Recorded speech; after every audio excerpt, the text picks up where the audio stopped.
اعوذ باللہ من الشیطان الرجیم بسم اللہ الرحمن الرحیم والصلاة والسلام علی اہلہا۔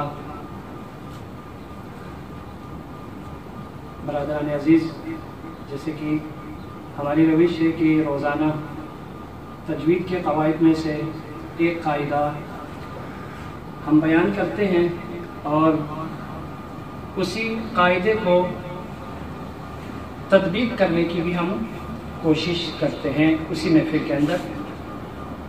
تو آج ایک اہم قاعدے کی طرف آپ برادران کی توجہات کو مبذول کرنا چاہتا ہوں، وہ یہ کہ قرآن مجید فرقان حمید کے اندر نون ساکن اور تنوین کے بعد اگر حروف حلقی میں سے کوئی حرف آ جائیں تو وہاں پہ اظہار ہوگا۔ اظہار ہوگا یعنی تیزی سے گزرنا ہے، وہاں پہ غننے کی آواز نہیں آنی چاہیے۔ اسی طرح سے اگر نون ساکن اور تنوین کے بعد حروف یرملون میں سے کوئی بھی حرف آ جائے تو وہاں پہ ادغام ہوگا۔ اور تیسرا قاعدہ یہ ہے کہ اگر نون ساکن اور تنوین کے بعد حرف با آ جائیں تو وہاں پہ اقلاب ہوگا۔ چوتھا قاعدہ نون ساکن اور تنوین کے حوالے سے یہ ہے کہ اگر نون ساکن یا تنوین کے بعد نہ حروف حلقے میں سے کوئی حرف ہو، نہ حروف یرملون میں سے کوئی حرف ہو، نہ حرف با آ جائیں تو وہاں پہ اخفا ہوگا۔ کیا مطلب اخفا ہوگا؟ یعنی وہاں پہ غننے کی آواز بھی آنی چاہیے۔ مثلا ان کنتم، اب ہم تلاوت کرتے ہیں، آپ ذرا توجہ کیجیے گا۔ بسم اللہ الرحمن الرحیم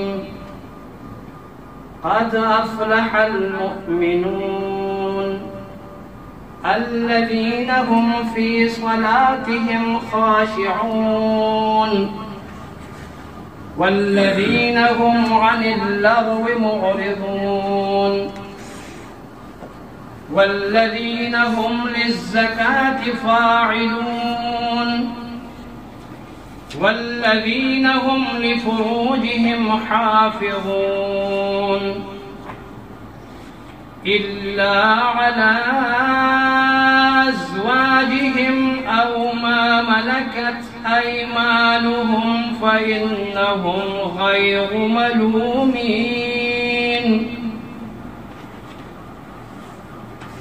فمن ابتغى وراء ذلك فأولئك هم العادون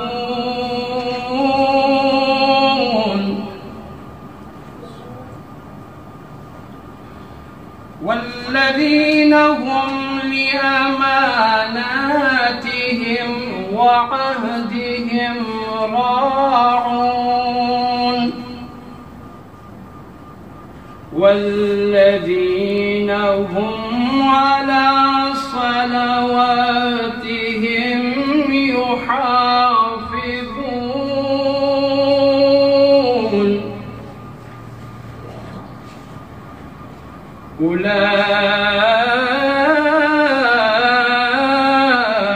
أولئك هم الوارثون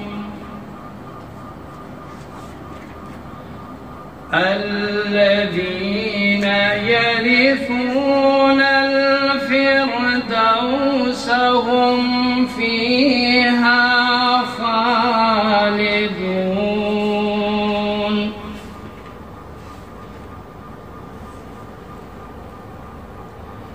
ولقد خلقنا الإنسان من سلالة من طين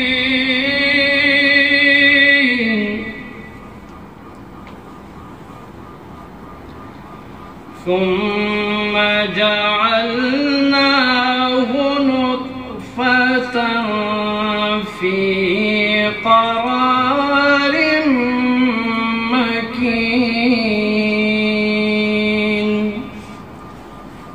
صدق الله